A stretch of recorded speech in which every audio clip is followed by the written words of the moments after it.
Well, happy holidays and welcome to this episode of Trauma Rockstars. I am so excited to introduce you to Dr. Eugene Lipov. If you have not heard of him, you're going to today.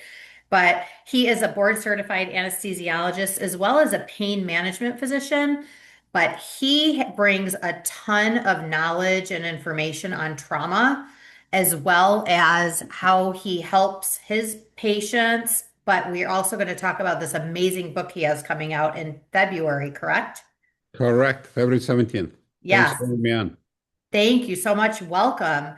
I'm very excited about this interview, and I just want to go back a little bit just to put some context to your history. You worked for years as an anesthesiologist and pain management, and then all of a sudden you just had this yearning to start helping trauma survivors and your patients with your own modality that you discovered and came up with. Oh, I'm Mm, sorry. Hold on. Kinda. Kinda. Hold on. So,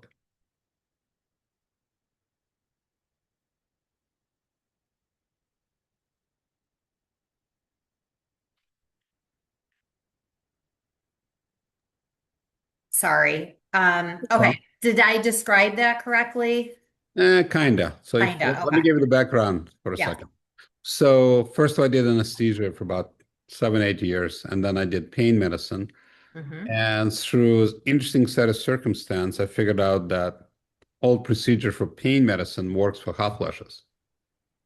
And then Chicago Tribune gave me a lot of grief over that. And I said, it works, but you don't know how it works. So in the process of trying to understand why it works for hot flashes, I was able to figure out it would work for PTSD. Hmm. Once I treated the first guy in 2006, then I published on that. And here we are today chatting about it. Now, is this the methodology you're talking about? Is this the stellate ganglion block treatment? Stellate Ganglion Block, yes. That's Yes. Okay. So you treated this first patient, you said, in 2008? 2006. Publication came 2006 out 2008. and 8. Okay. So what made you decide to give it's an injection, correct? Right. Okay. So what gave you that aha moment to try this injection on that patient Sure. that you had back then? Sure, sure. So first of all, so when we did the hot flashes, I did stellate ganglion block, and then again it worked for him. So as I was researching why it worked, one of the papers from Finland, they were doing T2 clipping, which is basically push the lung out of the way and put a clip on the fight and flight nerves in the chest to take away hand sweats. They Mhm. noticed PTSD went away. So then I was like, that's weird. Why would that happen? And then it turned out those nerves go from the chest to the neck to the brain. And that's why I did it. So was did they was this instant? Like how long was it before that your patient told you my PTSD is gone? Well, his story was kind of interesting. So he was robbed and they injured him during the robbery. So 2 months later, he was on his way to be admitted to a psych ward. So we did the block. He didn't have to be admitted. So he was better in about 10 minutes. And it was literally gone like forever. No, we had to do, I think we inject him 2 or 3 more times. And as far as I know, he's still doing well. Okay. Okay. So when you, after that first one and he had this amazing response to it, how long was it before you did the second and third block on them? I don't remember. A couple of Okay. months as far as Oh, okay. Oh, so it was pretty quick though. yeah, yeah, yeah. Okay. Yeah, yeah. That's incredible. And are you treating, so this is for any kind of trauma, correct? Yeah, trauma doesn't matter, including children. I've do as young as 8 years old, and military, sexual trauma, whatever, in any kind, mass shooting, doesn't really matter. The brain doesn't care. Trauma's trauma. Yeah. I wanted to mention because you did mention to me when we were talking before the about secondary PTSD from families versus the how did you describe it? The Oh, primary generational PTSD. trauma. So let me give it a shot. What do you think? So we're all on the same page. So let's say my father was in World War II. He had severe Hmm. trauma. He came Hmm. home. He gave it to my mother. He Hmm. got PTSD. I got it also, and she took her life. That secondary PTSD was suicide. Hmm. There you go. Straightforward. And so this, I mean, this can break the cycle, basically, this block. That's the And idea. is there certain patients that would not qualify for this block? Well, there are two types of there is psychiatric rule outs. I mean, we can do people who are fully suicidal, we're not going to do. Okay. They need to be in a hospital. Okay. People who are physically sick, like they have a bad heart, bad lung, they have bleeding disorder, or they have no neck. Hmm. Let's say they're 500 pounds. I wouldn't do that. That's too difficult technically to do. But overall, if people are healthy and stable mentally and stable medications, they're certainly reasonable candidates. Do people must come in and be, skeptical that this is going to work, because I think, when you're going through trauma and especially severe PTSD, you get desperate. So they probably come in and they're like, I'll try anything, but they must be very skeptical. But you've been doing this for so many years now that you've got set. What is your, like, do you know what your percentage of success is with your patients? Probably 80% success. So Wow. failure rate is That's about 20%. Compare it against gold standard therapy, which is psychotherapy and pharmaceuticals, which is 40%. Wow, that's incredible. I mean, that's gotta bring so much hope for people that are going to be listening to this. And is this something that you're not the only one doing this now, even though this is your methodology? There's other providers doing this across the country now, correct? True. Well, there are two types. One is, so I'm a chief medical officer for Stella Mental Health Company. So we have Hmm. 24 sites in US and one site in Israel and three in um, Australia. And there are other people who do it. I mean, so there's some people who are very well trained and some people not so good trained. So just, it's like it doesn't mean you have to come to us, but make sure people are well trained. That means asking questions, how many times have they done it? What kind of fellowship did they do? And that kind of stuff. That's what I was going to ask you. What kind of certification? Because this obviously isn't something that a mid-level provider could do. This has to be by Now, a physician, correct? right. Typically, the people who are the best at it would be board certified in pain medicine. So they usually anesthesiologists or physiatrists. Those are the two types who usually do it. And that to me is a best layer. And then there's a second layer after that. But that, I mean, if they have board certification in pain, hopefully they've been trained how to do the block and they can handle the problems that may come from the block. So how many locations across the US did you say there are? Ours, 24. So there should be a location near anybody that's within driving distance, hopefully, if not a quick flight, that they could come to get Right. treatment. Do We hope. you have to go through this long intake form with new patients, to qualify them for this? Well, first of all, I don't do it. I just I take know new you people. don't, yeah. So my people, the intake is about 1 hour. Okay. I don't know if, I mean, that's really not that long because we need to go No. over physically if they're healthy enough and also mentally if they're okay.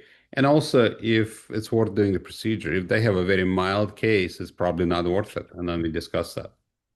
Is this something that initial that can you do that via telehealth if they're out of state? Yes. So we had, for example, last last week I treated somebody from London and from Greece. Oh, So it doesn't, I mean, nowadays telehealth works fine. yeah. With that type of a procedure, does insurance cover it? Is it medically necessary to get it covered by insurance? How Well, I does think that it's work? medically necessary, but usually it's not covered yet. It's not covered. Not Okay. yet. Okay. Getting there. We're getting Yeah, it. I know you're working hard on that. But I mean, for somebody, what does one treatment cost? About $900 per side, so we do two sides, and that's it. That's Okay. for everything, all in. And they should feel results very quickly after getting it. You said within minutes after getting it. Typically, typically that's true. So, is this what motivated you to write your new book? Well, yeah, I mean, it's like I'd like to inform people that it exists, and also ultimately it's a book of hope. Yeah. So let me tell you why it's called The Godshot. That was my next question. I was wanted to know where you came up with the name. Thank you. So we treated a Marine years ago, and he said his body had the gut shot. I said, "What is that?" He said, "It's a stellate ganglion block."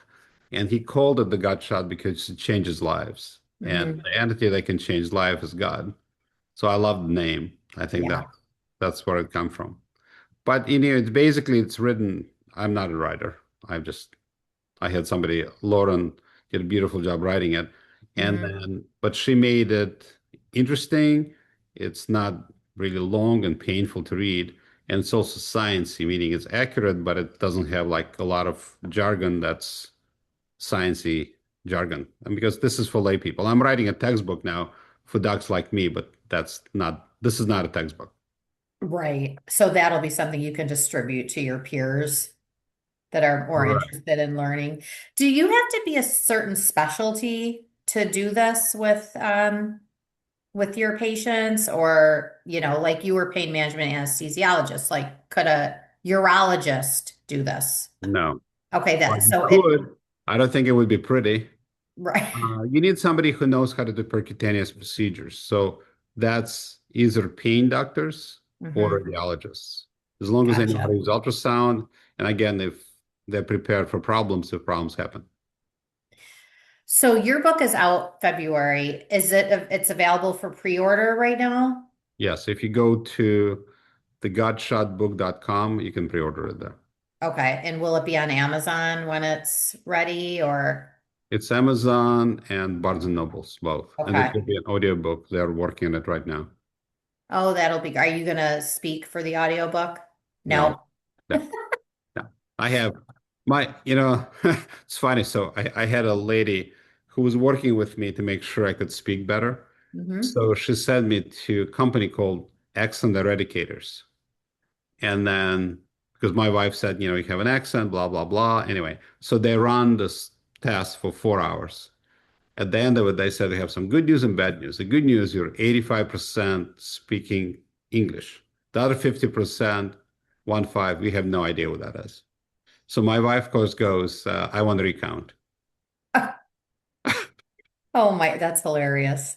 So with your book, because I feel like it's gonna fall off the shelves. Like I know you're promoting it like crazy. You're doing a lot of shows and stuff like that.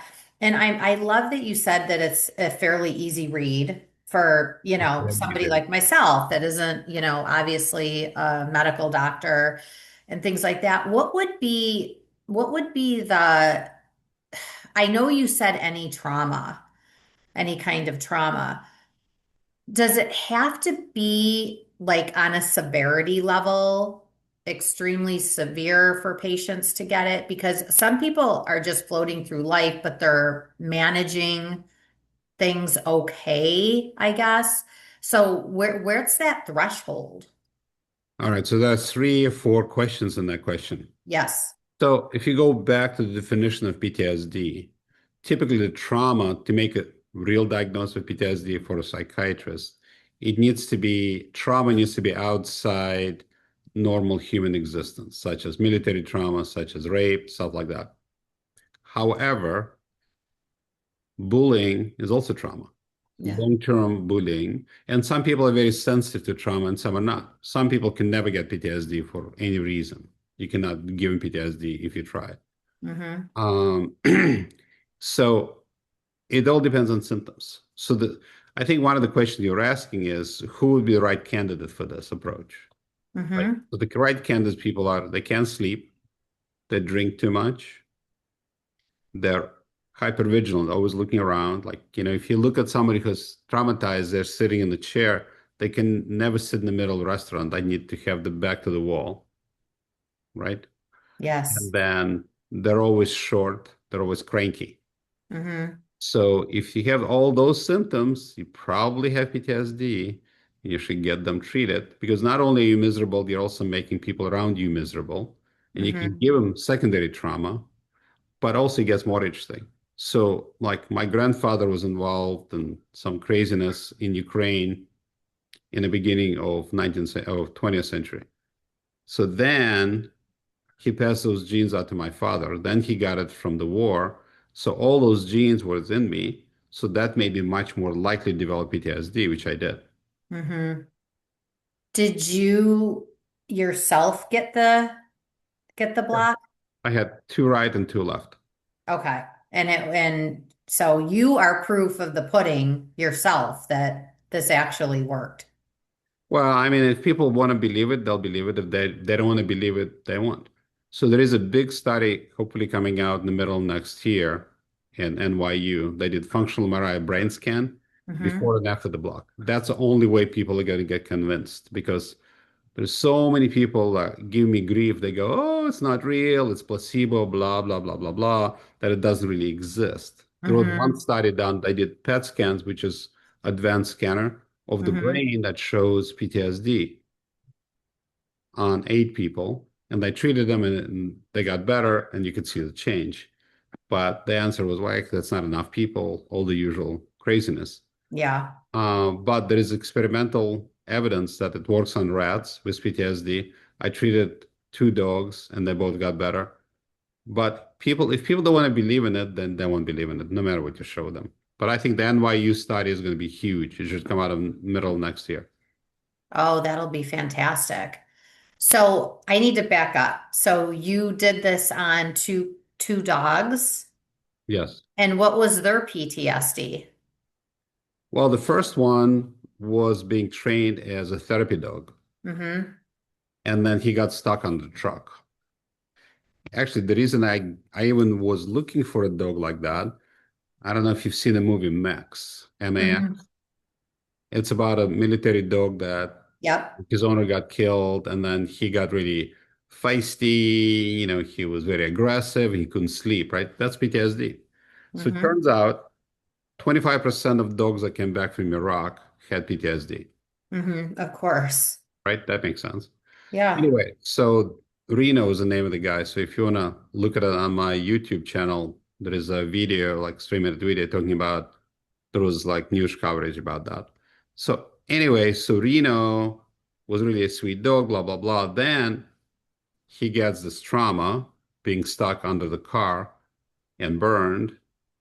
And then they had to give him Xanax. So my joke is he developed a Xanax habit and he was getting THC and he was eating himself out of cages. So we did the block and he got markedly better.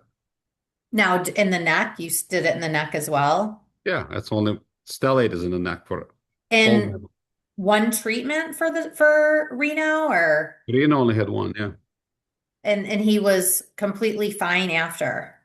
I don't know if he was totally fine, but he was significantly better. Yeah. He was able to come off Xanax and THC. Yeah. That's amazing because yeah, like you said, these war dogs and animals in general, it just come back. It's got to be horrific what they go through over So there. animals, yeah. And then my son had a dog, still has a dog, thank God. So he rescued him from shelter, and that dog spent 2 years in the street. So he brought him to our house. He was trying to bite me. I mean, he was like, that was one aggressive animal. Hmm. So we treated him, and he's gotten markedly better. He's very loving and chilling. That's one thing. It's interesting you're mentioning that because I was just talking to somebody today about when you rescue dogs and you didn't raise them as babies, Right. as young puppies, you don't know what happened those prior years before you got them and what's going on in their psyche, what they've been through. So this is something for people to do. Are veterinarians providing this to No, I animals? try to get into it, and they're like, well. Oh, I mean, I can do the procedure. That's no big deal. But they need to be put asleep. So veterinarians had a problem. Hey, Reno, come here, buddy. Not Reno. Good Lord. Archie, come here. I'm Archie. like, Reno's there? No, no. Archie, come here. Come, come, come, come, come, come, come, come. Come, Archie. Come on, buddy. Come, come, come, come, come, come, come, come, come. Come here. Come here. You can do it. Come here. Say hello. Come here, buddy. Come on, Arch. Come on. Come on. Come here. Come, come, come here. Ah, come here. Come here. There's my man. Okay, hold on. Can you see him? Oh, look at Come how here. handsome. Archie, you look so happy to do this. Mwah. Anyway, Hi, Archie. Is he a rescue? yeah, he is a rescue. He is a cutie. Oh. He looks like a tiger. All So right. if you've had a couple instances that this has worked on dogs, why do you think vets aren't jumping on board to do more research to see if they could incorporate this in their practices? Well, I can't read vets' minds. Anything that's new, plus you need to have somebody put them to sleep, and you need somebody Yeah. else to do that. They can do it if they wanted to, but it's not done at this point. It's very interesting. I belong to a couple vet groups. I'm sure you do too, on social. So I'm going This to, is not veterinarians, this is veterans. yes, Okay, just clarify. yes, hmm yes.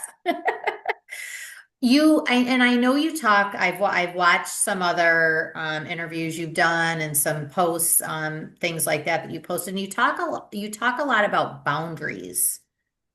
I saw you mention about healthy boundaries and things like that. Is that something that if somebody's even thinking about maybe researching this treatment, how do they still incorporate healthy boundaries to like maximize their results? You know what I mean? Okay, so let me tell you what I mean by that. I'm a strong believer in boundaries. Yes. But when people are overreactive, if you think about it, if you have no control of yourself, you're not going to be able to set boundaries. Mm-hmm. So let's say every time you go to your family gathering and there's somebody obnoxious, they Mm-hmm. give you all type of grief. And now, every time you go to that particular setting, you get triggered all the time. So it's this continuous cycle.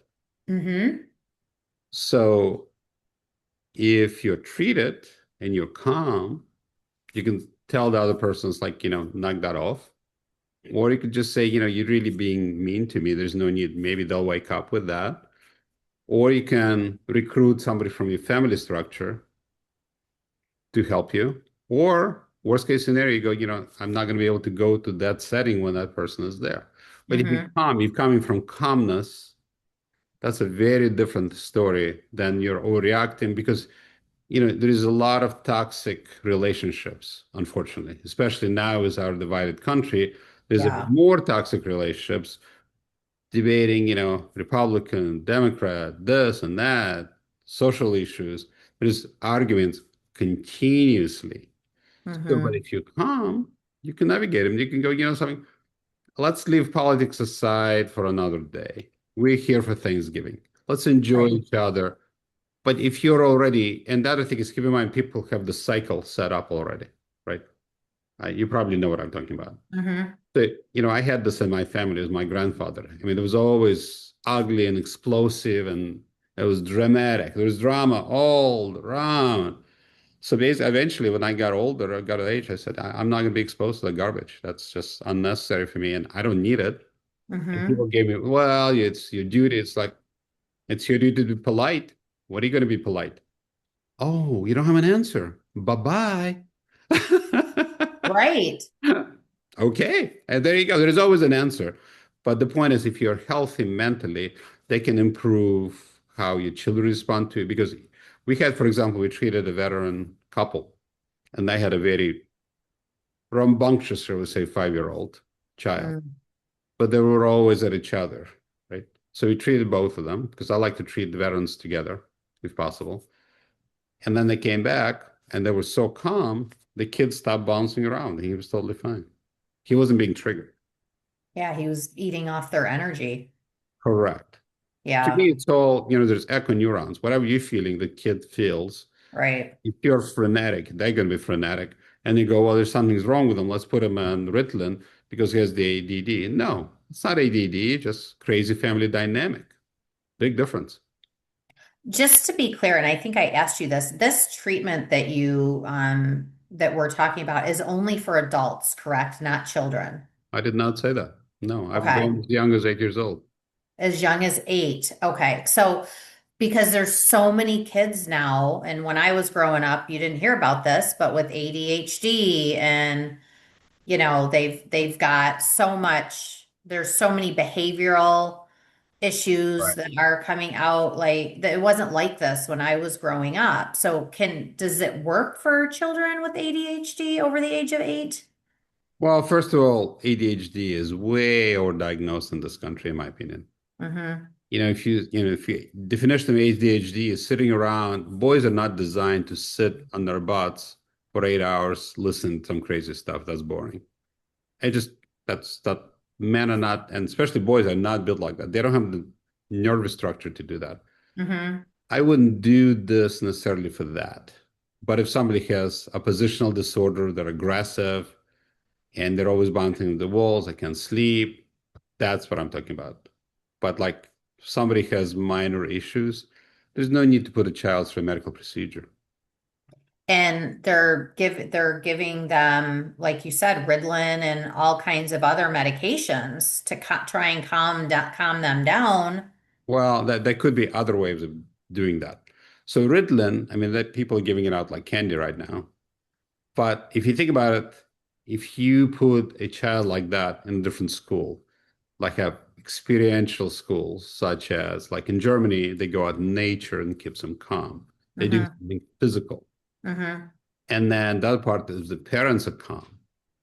Then the child maybe will just come off Ritalin.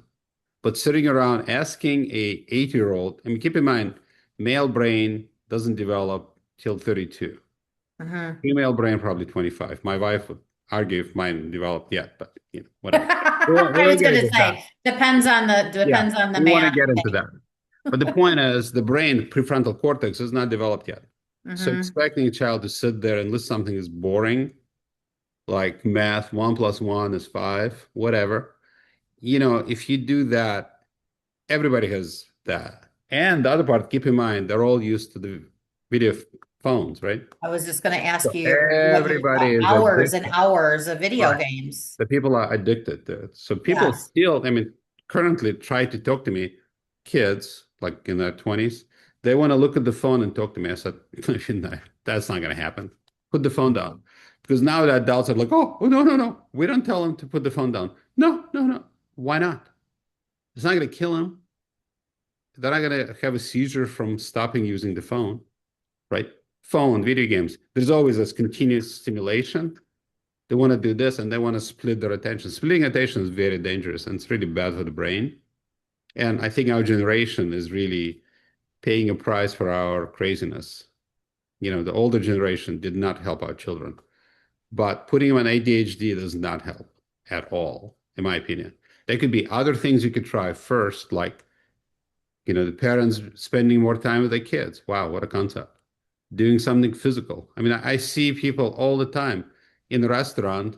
You have a 2-year-old kid sitting there, they have a tablet in their face, and the parents are on their phones.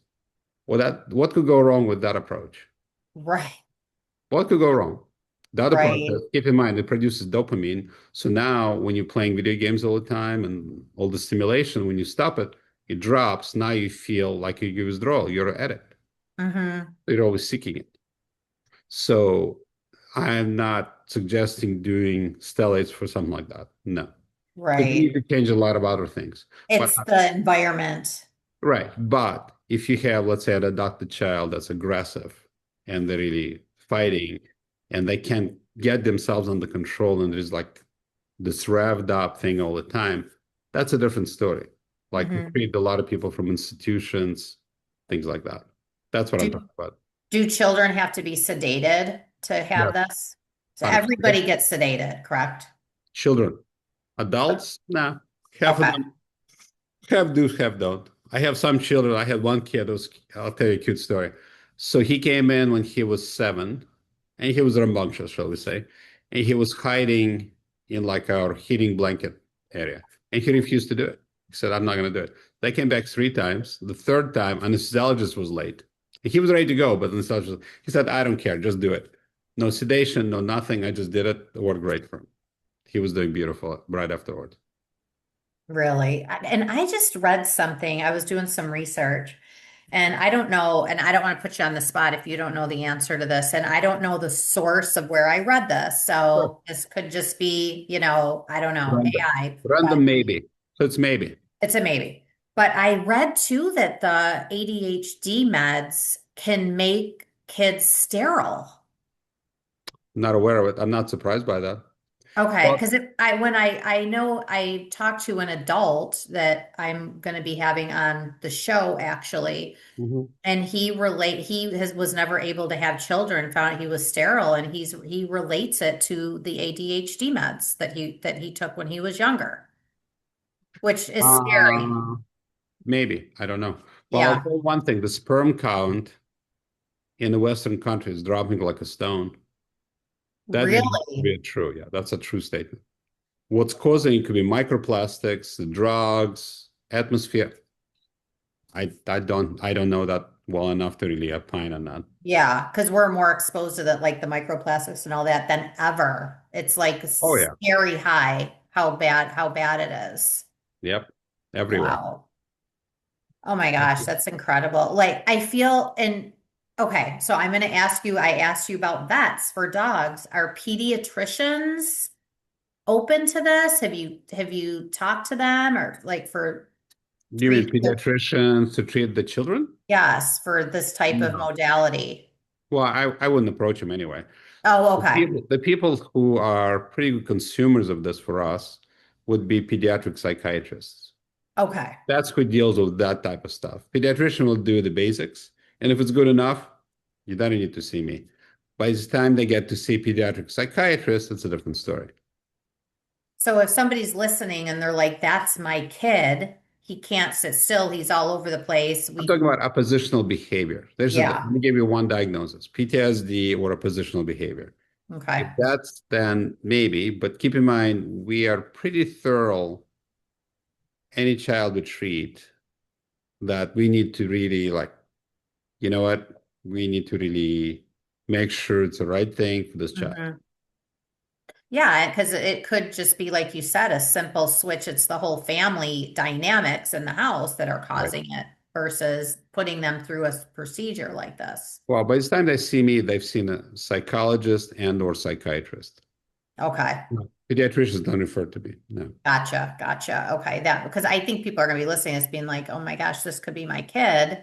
Well, maybe I mean, honestly, I could talk to a pediatrician. I talk to doctors all the time if they think it's appropriate. But then my people who do the evaluation screening, they will have to talk to the child. Of We've course. had, I mean, I'll tell you one of the crazy examples. Like we've had the mother wanted to talk to our intake person. How about the child? No, he doesn't need to talk to us. Like, he does actually. You cannot just say, well, I'm gonna have him treated. It's like, no, I don't think it does not work like that. We need to actually figure out what the child looks like. So if somebody has, so I'm figuring somebody that has an extreme case of a child that's nonverbal and they're still in diapers at 12, 15 years old, this would not be something for them. It's possible. I would need to talk to all the docs involved. Why is a child, I mean, have they had a stroke? What happened to the child? Why are they in diapers? Like severe autism? That's That this autism, yeah, yeah. that gets to be that we're getting in the esoteric. We've treated two people with autism. I didn't think it was a huge response. No, that's Gotcha. I mean that child you're describing probably either severe autism for whatever the reason or had a stroke or both. Gotcha. Okay. Oh my gosh, this is just, I mean, I feel like this is going to open the door for so many people though, for them to start, oh my gosh, like I maybe I can stop going to therapy. I've been going to therapy for 5 years and nothing's Well, helped. let me give you a real life example, and you'll get a feel for that. So we have a clinic in Australia. So we had the psychiatrist there was also a therapist of this guy who was a policeman, and his job was to bring dead bodies out of tunnels. Horrible job. So he was Mm, suicidal, 5 years, no progress, all the meds, everything. He had the block done. 2 weeks later, he had marked progress with his psychotherapy because he could stay calm. Hmm. It's just mind-boggling that this is just available, that so I many people agree. I don't. agree. How many, do you know how many people to date have been treated for this? About 20,000, give or take. I've probably done four. Fort Bragg probably did five. Other military institution probably did another 10. About, yeah, about 20,000 probably, give or take. And you've been doing this since 2006, and there's only been 20,000 people that have, and with an 80 something percent success rate. Well, it's a weird thing. So when I was giving a speech about that in Congress in 2010, it was pretty interesting. So they wanted to have like a survey various treatments. So Filner, who was the chairman, said, it's like, how do I know you're not a crock? I said, well, the data will prove the day. Because it's weird, right? I mean, for most people, this is like usually it's like you think about it. If you're exposed to horses all the time and somebody brings out Model T, you'll go, what the hell is that? I can either walk or ride a horse. But it's like it's Model T, but how does it work? What is the horse? I don't see the freaking horse. Hmm. That's where we're at. And also there is a lot of, it's a multi-billion-dollar uh, complex to deliver the service of you today. So it's a disruptive technology. And, technology doesn't like being disrupted, particularly, or big business. So that's a And different this is a very quick procedure, right? It takes 5 minutes. 5 minutes each side, right? Yeah. Day apart. Okay. Oh my gosh. And then are there clinical trials available for these, or is this just Well, something? no, there was one done in Fort Bragg that did Hmm. 120 people. That was published in 2010. But the Okay. problem is that they did not have an objective study. They didn't have like a functional MRI or PET scan. The people Mm. said, "Yeah, interesting, but who cares?" Um, so the study in NYU, they doing a functional MRI before, they're doing the block, and then they do FMR after. What's FMR? Functional MRI, that actually is objective way to figure out which part of the brain lights up, which one doesn't. So that's an Okay. objective. It's like, think if somebody has a broken arm, you look at it, you can't tell what's going on, right? You take an X-ray, you go, poof, broken arm. Hmm. So when somebody has PTSD, their amygdala, part of the brain that controls PTSD, is overactive. It lights up on a functional MRI. What that does, it's really a sophisticated brain scan that checks out how's the blood flow going to a certain neurological structure. Hmm. Do they typically, when this, I cannot wait for the study to come out. I'm going to be all over it. Me When too. this, oh, I can't even, I hope you're not planning on retiring because your phone's going to be blowing up. Um, I wanna work another 30 years, so oh, do you? plenty of Okay. time.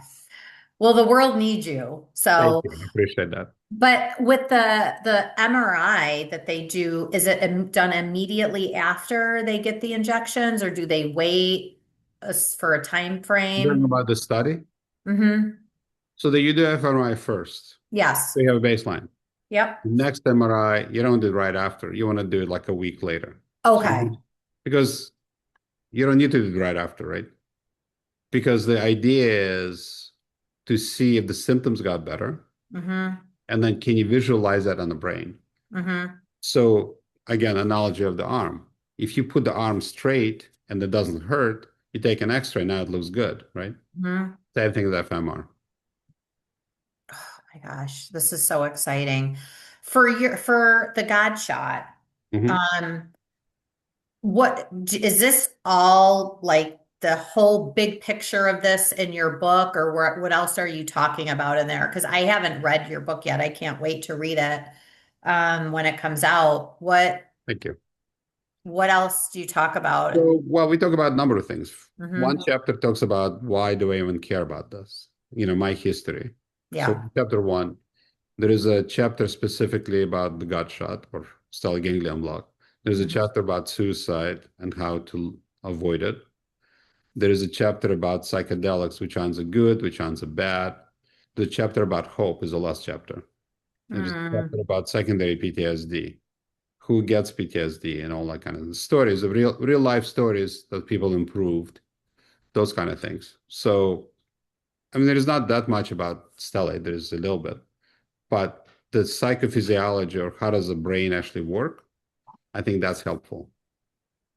This is, and you've got testimonies from patients like on your website and socials as well. If people are curious, you could go on and watch them, and they're fascinating what these patients are. I've watched a couple of them. We talked about your your patient Michelle and some other patients that are on there, and it's just I think it's amazing, and I'm so it's going to bring so much hope, I think, for people. That's And the idea.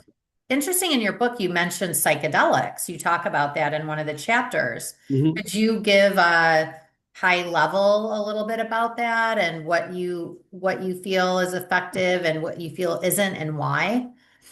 Yeah. So, I mean, some are dangerous, some are effective, but dangerous, right? So, and Okay. basically, there's a couple that people need to about psilocybin, the mushrooms. I think it's probably one of the safest out there. Mm-hmm. I think THC has a lot of problems. Mm-hmm. Recently, I read a study that the chance of having a heart attack is like 60% higher if you take THC, especially if you start young. That's not good. Oh. Right? So that's Why good. is that? I really don't really understand, but we could look It's into just it, but it's there is a linked. study like that. LSD, I think, is pretty decent. I mean, it comes from natural substance, so does Mm-hmm. psilocybin. NDMA, I absolutely abhor. I think it's a very dangerous drug. And I don't think it's a great choice. Ibogaine is one of my favorite drugs, but it's dangerous. So my point is, Ibogaine is great for addiction, but do not get it done in a cave or just score some Ibogaine illegally somewhere. That could definitely kill you. Because what it does, it gives the heart can beat in a really bad way. So, like they're doing studies right now in Stanford, for example, for TBI and depression and addiction. Mm-hmm. But they give magnesium first to stabilize the heart, and then they monitor the heart, make sure there's no problems. That's a kind of, I mean, that's a practical advice because when people go, I have access to all the psychedelics, which ones are good, which ones are bad, what's my danger? Those are the very basic things. And Mm-hmm. that's why I put it in the book. Wow. And you go into detail in there why. Yeah, Okay. yeah, reasonable detail. I just gave you like Yeah. that's the basic summary. I'll get a little more details. But the Well, point is that this is not a psychiatric textbook, right? no, it's not. And I talk a lot about psychedelics and on the show, we because I have a lot of different therapists Yeah. on and people that have had them. So I think that the audience is going to be interested in reading your perspective coming from an MD who is open to these modalities, but there's ones that you're not, and you explain why. So I Yeah. think And that's then ketamine is good, right? I mean, again, it needs to be done right. And it is addictive potential for ketamine, for example. mhm. But there is a fine line between all of that. But ketamine is available, and I think it works great. You just need to make sure you're working with a reputable outfit. Yes. If somebody sends you 2 months of lozenges of ketamine, I would run very fast from that facility. And yeah, I know that there's where I live, there's places that are doing ketamine therapy and they're not providers that are offering it. So to me, I find that a little bit scary. I don't know. I don't want to even know what that means. They're not Yeah. providers yet, they're providing therapy. Basically, they're drug lords. They're handing out Yeah. ketamine. That's not good. I don't think that's Yeah. that's not the idea. The idea is to have it in a clinical setting Yes. with people doing it the right way. And ketamine, you can get in trouble with ketamine too. The blood Yes. pressure can go up, you can get a bad trip, it can freak you out, all of that. So you got to be prepared for that. Explain to me one more time the title again. I loved it for your book, The The Godshot? Godshot. Yeah, explain to me one more time where you got the title.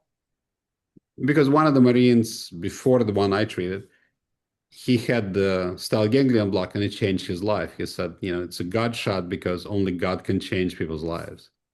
Yeah, that's amazing. That's so powerful.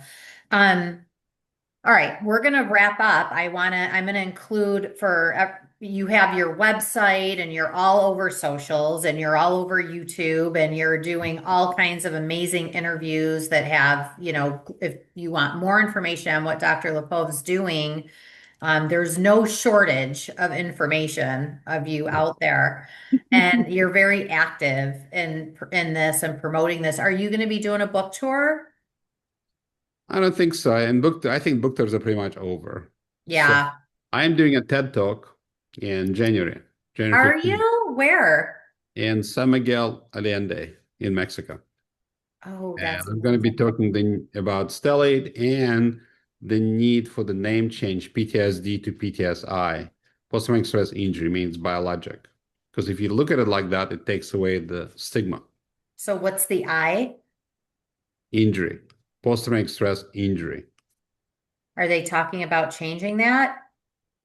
I'm talking about changing it. You're promoting it. Well, not only that, but I talked to American Psychedelics Association, who's in charge of that. So actually, the person who started that whole thing was Frank Agbert, very famous psychiatrist, came up with Mhm. the term Stockholm syndrome. 2013, they told them no. Then I did a study in 2023. I asked him in 2024, change the name, and they go, give us more data.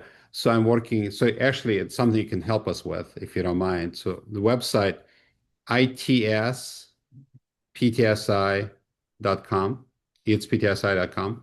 You can Mm-hmm. do a survey there. It's about 5, 7 minutes. Mm-hmm. That'd be really helpful because I want to do 10,000 to 100,000 people to fill out the survey.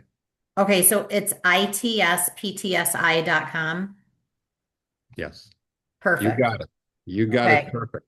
I will um I will blast that like crazy That'd be before I great. even Thank you. launch before this even goes live um and airs because yeah, I mean you should easily be, but I'll do it. I'll go on and do it That'd be right great. away. Do as many as you can.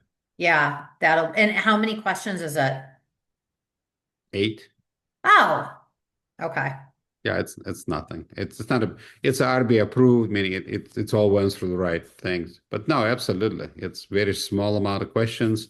It's to the point, and it could change lives. So I mean the name of my TED Talk is one letter change can save a life. I love it. And that's going to be in January. January 15th. So will it be on YouTube right away after? I TEDx? I assume so. I hope so. Oh my gosh. They'll be there. Oh, that'll be amazing. Oh, that's so exciting. All right. Well, Dr. Lippo, thank you. This has been so informative. I Thank you. love it. I could talk to you for hours because I could totally geek out on all of this and talk about it. I love it. And I think so many listeners are gonna have maybe some aha moments listening to this.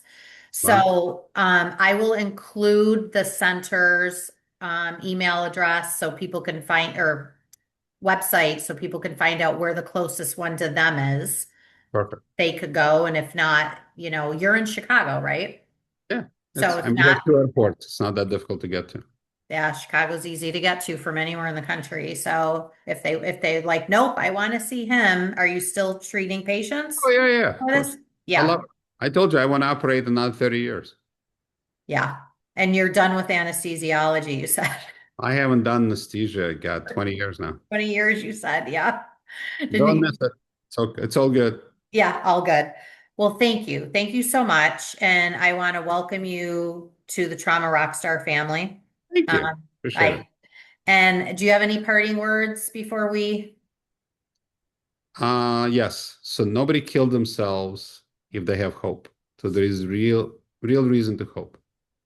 So fine, whatever is not working, change it and do something else. Okay. So And there's steroid help out hopefully will there be for part of you. it. It's not the only thing out there. There's ketamine, there's TMS. Right. Go walk in nature and set borders.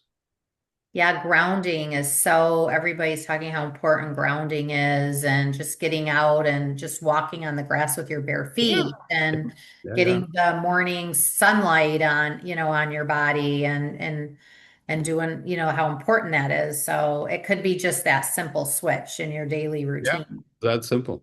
Yeah. All right. Well, thank you so much. And I appreciate you. And I just thank you so much for being on this. Thank you very much. Have a good day. Thanks for having me on. Thanks. Let me just hit stop record. Sure.